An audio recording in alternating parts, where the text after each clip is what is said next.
আসসালামু আলাইকুম। সতর্কমূলক পোস্ট। কম বেশি সবাই চিনেন ড্রিমকো লিচি ফ্লেভার। এটা অনেকেই আমরা বড়রা মজা করে খেয়ে থাকি, আমিও কয়েকদিন খেয়েছি।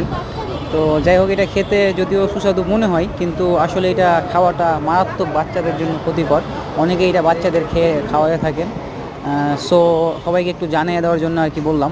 তো আমি কয়েকদিন খেয়ে আমি যে ধারণা করছিলাম যে এটা যে আসলে আদৌ লিচু না, এইরকম একটা আমার ধারণা হয়েছিল। কারণ আমরা যখন এটা চিবিয়ে খাই তখন খাওয়া যায়, বাট এটা আঙুল দিয়ে চাপ দিয়ে ধরলে লিচি হইলে তো অবশ্যই গলে যাওয়ার কথা, কিন্তু আসলে এটা গলে না।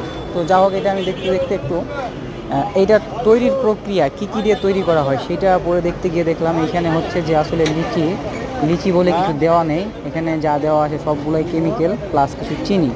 আর জাস্ট লাস্টে দেখলাম যে একটা হচ্ছে যে লিচু ফ্লেভার দেওয়া। তো আসলে এই খাবারটা বাচ্চাদের না খাওয়াই ভালো। আপনাদের বাচ্চাদের খাওয়ালে যে কোনো সমস্যা হতে পারে, যে কোনো বিপদে পড়তে পারেন। তো এইরকম খাবার বাচ্চাদের খাওয়ানো থেকে সতর্ক থাকবেন। আশা করি সবাই ভালো থাকবেন। ধন্যবাদ। শেয়ার করে সবাইকে জানিয়ে দেবো।